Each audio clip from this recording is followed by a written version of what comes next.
laut. Sehingga ada konsep alun-alun, ada konsep selatan, utara, timur, barat, ya. Alun-alun yang tempat masyarakat berkumpul. Kalau di Samarinda itu tidak seperti itu dia. Dia tidak berkonsep dari sungai menghadap ke darat misalnya, enggak. Tapi memang kampung-kampungnya itu muncul, ada yang di sini, ada yang di sini. Tapi memang sungai adalah menjadi media kehidupan utamanya untuk masyarakat selalu dimanapun ya kan.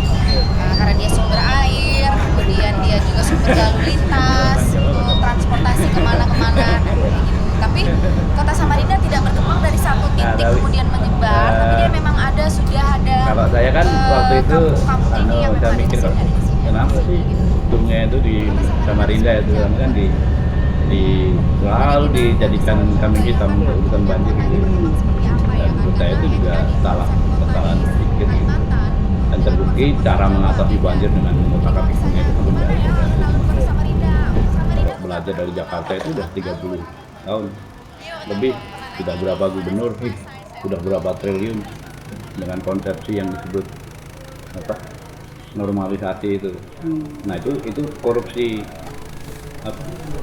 Pertama kalau Korupsi dalam setiap terminologi aktivitas gitu. manusia itu Karena dia mengatakan normalisasi, tapi sungai ini malah kalau nggak dalam normalisasi konteks gara lingkungan, dinormalisasi. sebuah dampak itu tidak bisa aja dihindari. konsepnya udah Jadi yang kita melakukan menginginkan merekayasa agar terjadinya tapi ya waktu itu masih minimalisasi dampak atau apa namanya ketika terjadi dampak kita ada upaya ya. Biasanya pendekatan ya, dari mitigasi kita bilangnya Samarinda itu persinggahan karena dari luar yang masuk melewati Sungai Mahakam kan pelabuhannya kan turunnya Samarinda, sebelum dia masuk ke Hulu Mahakam kemana-mana kan turunnya Samarinda. Sampai sekarang pun kan yang dari Parepare dari mana tuh kan kapalnya turunnya kan sana masuk sini gitu kan, dia nggak ada turun di Balikpapan kan. Kalau yang dari Parepare itu masih lebih dekatnya tuh turunnya Samarinda gitu. Sebenarnya itu Jadi sebenarnya upaya Samarinda itu pertama kota biasanya persinggahan. kalau ada pemukiman itu Tidak, pasti terjadi kalau penangkaran. menurutku secara pribadi tidak Setiap bisa ada kita pemukiman bilang satu suku di sungai itu bahwa pasti dia terjadi yang mendirikan penangkaran. kota Samarinda. Karena apa? Karena mereka tuh sebenarnya ketika tumbuhnya ada paralel. pasti ada Ya dari buang apa, dari orang-orang dari buang Kalimantan aja dalam Selatan, buang suku apa. Banjarnya juga ada di sini dari zaman dulu. Yang keturunan Tionghoa juga sudah dari zaman dulu ada di sini. Tetapi secara umum apa yang kita mau capai dalam 1 tahun ini sungguh melebihi target dari yang kita ekspektasikan. Ya soal penanganan banjir misalnya. Walaupun masih ada genangan, tetapi lamanya cepatnya surut terasa. Bahkan ada berbagai bagian yang sudah relatif bebas ya. Tentu belum sempurna karena memang baru 1 tahun. Kemudian penanganan bencana juga relatif mengalami peningkatan intensitas. Respon teman-teman juga sudah sangat bagus. Ya itu perlu juga, itu juga menyatukan bangsa di Mistik Ayum itu mempersatukan kita bangsa dalam juga. kota secara bertahap Tapi kita itu kan benahi. Perbaikan jalan, perbaikan drainase, yang termasuk sesuatu drainase yang tidak lingkungan yang sebenarnya. dilakukan oleh para camat. Kan memang peradaban itu kan dibangun dengan Koordinasi sesuatu yang dengan, tidak sebenarnya. dinas teknis, Artinya kalau BPN, kasarnya yang bohong. ada.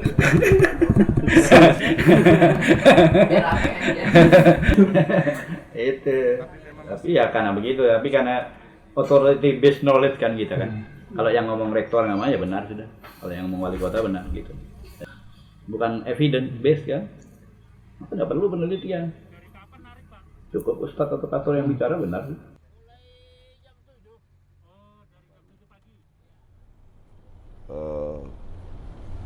Kami tidak saja mempersiapkan sebagai daerah penyangga, tapi bagi kami, bagi warga kota Samarinda, ini merupakan blessing in disguise.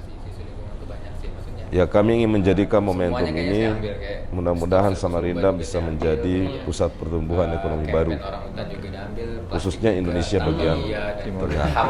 Sebelumnya kan Makassar telah mendeklarasi sebagai pusat pertumbuhan ekonomi Indonesia bagian timur.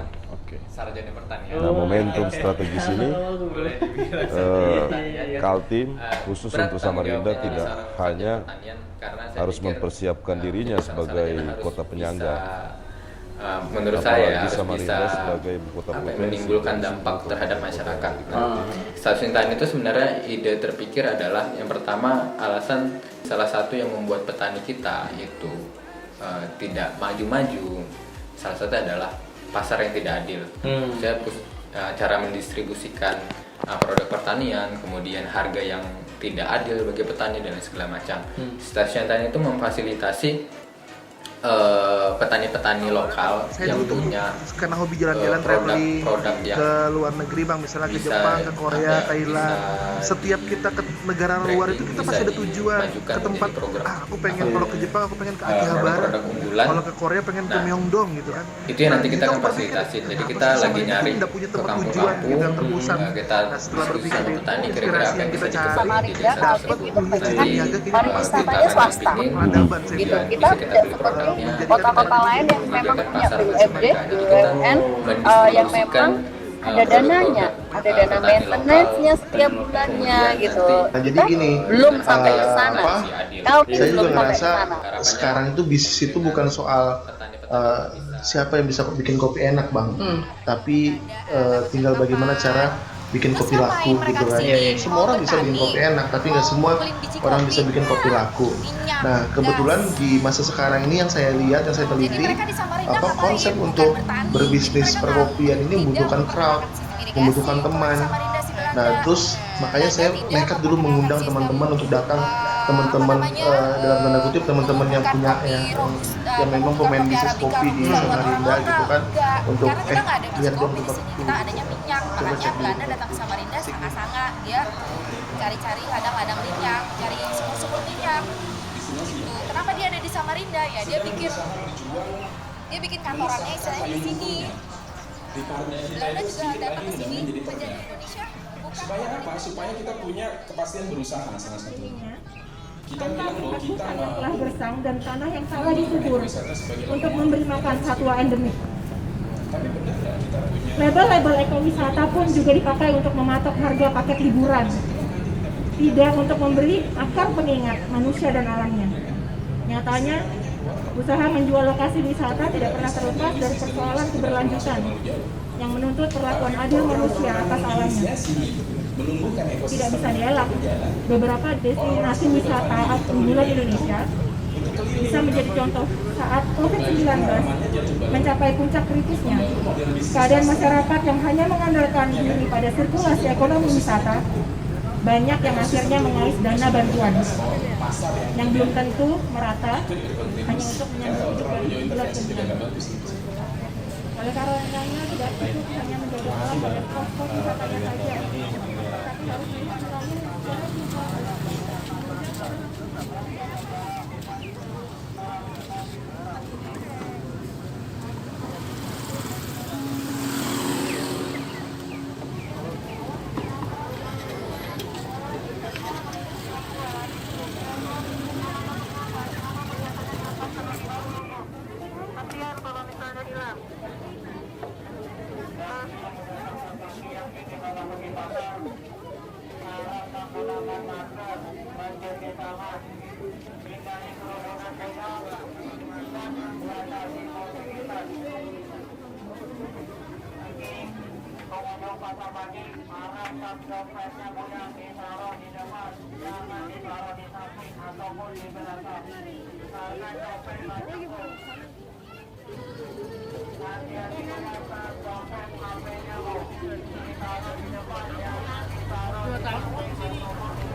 Lain di Welado namanya itu.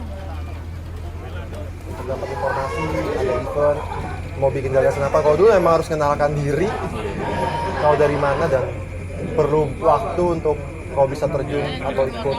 Aku ingat banget waktu aku SMA tuh mau nggak mau harus begitu dulu bahasanya. Mungkin itu praktiknya anak-anak saat itu yang terbawa sekarang, bagaimana mereka membangun jaringan antar kota lain, bagaimana dengan non-akademisi mengatur tur itu sendiri sekarang. Tur kan harusnya itu kan diakomodir ya, harus ada ada apa sih, ada struktur. Anak-anak kalau sudah anak musik ini keluar di sini tuh kan pada auto dari udah nggak pilih kerja di pabrik tapi dari situ anak-anak belajar dulu tahun 2000 akhir sekitar 98 99 gitu. Itu wacana hardcore punk itu muncul dari Samarinda seberang karena kebanyakan kerja kayu lapis itu dari Jawa yang dominan Surabaya, Malang yang bawa segmen, tapi masih di segmen fashion tapi dari fashion itu kita tahu dia mulai dari physical evidence-nya berupa zin, terus kaset, ya paling banter ya kopian CD, kompilasi MP3 dan segala macam. Itu udah buka wacana baru gitu untuk anak-anak. Juga nggak bisa disalahin banyak orang masanya juga pas peralihan soalnya teman-teman tuh lebih masuk di fase yang udah berhak nggak tahu apa itu untuk itu ketika kamu dapat sesuatu yang hebat yang spesifik jadi fisik dan itu hanya ada sesuatunya. Kalau kamu dapatkan hari itu kamu nggak dapat hari atau kalau kamu mau bekerja keras dengan cara korespondensi dia kali ya itu untuk supaya waktu pos maksudnya benar-benar fisikal terlihat. Jadi itu terjadi di tahun 2001. Kalau itu dulunya berempat, sekarang berlima. Dulunya berempat. Dan yang paling bikin anak-anak apa ya, ibarat itu ketika gelombang pertama itu naik secara visual gitu, secara fashion. Sebelum ada juga yang mau merunut ke belakang gitu, kayak bikin ayolah kita napak tilas apa sih gitu definisi punk gitu. Akhirnya berkaitan soal masalah anarki terus dibahas apaan sih nih gitu. Terus masuklah ke Kropotkin, Bakunin dan mbah-mbah yang lain, terus muncul udah kita bikin bener-bener sel kecil apa aja gimana sih ABC berkembang pun juga nggak apa-apa. Jadi artinya noise itu disilahkan saja lah gitu, maksudnya rame ya mungkin memang lagi sebenarnya rame ya, tapi ya dari sananya gitu, kita nggak pernah ngomongin ini kayak gimana gitu. Itu sih yang susah di angkatan saya kan. Kalau angkatan yang dulu kan